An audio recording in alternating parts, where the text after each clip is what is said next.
Hello বন্ধুরা, কেমন আছেন? নিশ্চয়ই ভালো আছেন, আমিও ভালো আছি। এই তো সকাল সকাল ঘুম থেকে উঠে আমার চুলা টুলা সব পরিষ্কার করে নিলাম। রান্না বসাবো, আজকে হবে নিরামিষ রান্না।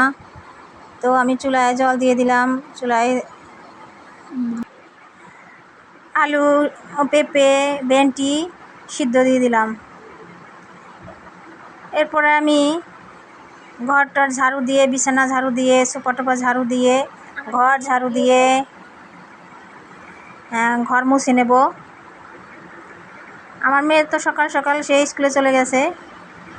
আমি এই ফাঁকে ঘরের সব কাজ সেরে নিচ্ছি। ঘর ঝাড়টার দেওয়া হয়ে গেলে স্নান করে নেব। স্নান করে ভগবানের পূজা দেব। ওদিকে চুলায় রান্না বসানো আছে। ভাত হয়ে গেলে নামিয়ে নেব এক ফাঁকে। তো আমি এখন ঘর মুছে নিচ্ছি। ঠাকুরের সামনে একটু ভালো করে কোনা টোনা সব মুছে নিলাম, যেহেতু আজকে রথযাত্রা। ভালো করে ঘরটার মুছে নিয়ে স্নান করে আমি এখন আসলাম তুলসী গাছে জল দিতে। পূজার জন্য ফুল তুলব, তারপর তুলসী পাতা তুলব। এই তো আমি এখন ফুল তুলে নিচ্ছি। আমার গাছে অনেকগুলো ফুল হয়েছিল, তুলসী পাতা তুলে নিচ্ছি। তারপরে পুজো দিতে আসলাম, চন্দন বেটে নিলাম। সব কিছু রেডি করে ভগবানের পূজা শেষ করলাম।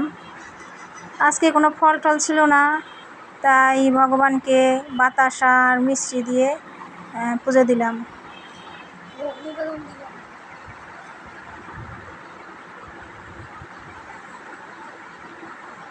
এই হচ্ছে আমার গোপালের লুকটা, দেখেন। গোপালকে সকালে স্নান করে নতুন বস্ত্র পরিয়ে সুন্দর করে সাজিয়ে নিলাম।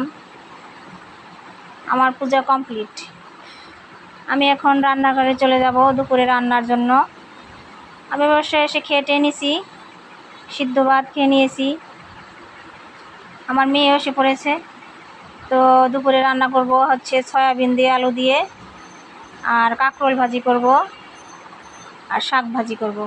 প্রথমে আমি গরম জলে সয়াবিনগুলো একটু ভিজিয়ে রাখলাম। তো এখন জলগুলো ভালো করে চিপড়ে নিচ্ছি। আলু সেদ্ধ করে নিয়েছি, আলু কেটে রেখেছি।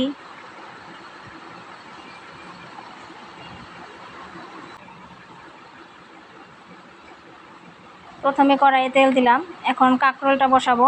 কাঁকরোলকে গায়ে হলুদ লবণ মাখিয়ে বসাই দিয়েছি চুলায়। এখন আমি সয়াবিনটা ভেজে নেব হলুদ লবণ দিয়ে,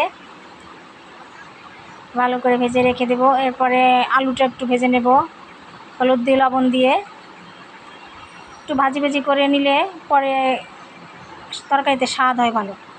এখন আমি শুকনো লঙ্কা, তেজপাতা, পাঁচফোড়ন দিয়ে, আদা বাটা, জিরা বাটা দিয়ে ভালো করে কষিয়ে নেব। ভালো করে কষানো হয়ে গেলে আমি এখন সয়াবিন এবং আলু দিয়ে দিলাম। কিছুক্ষণ নাড়াচাড়া করার পরে জল দিয়ে দিলাম। আমার কাঁকরোল ভাজি হয়ে গেছে। ওদিকে আমার সয়াবিন তরকারি এখন হয়ে যাবে। একটু গরম মশলা দিয়ে নামিয়ে নিলাম।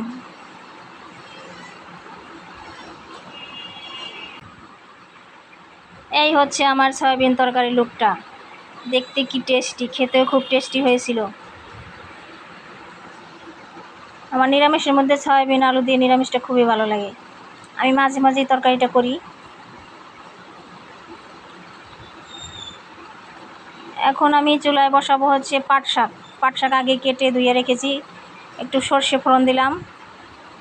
সর্ষে ফোড়ন দিয়ে ভালোই লাগে পাট শাক ভাজি, এর আগে আমি করেছি।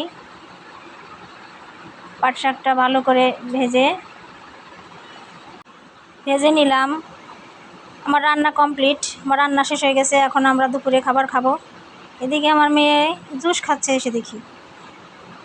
তো এ পর্যন্তই আমার ভিডিওটা। Tata, bye bye. সবাই ভালো থাকবেন, সুস্থ থাকবেন।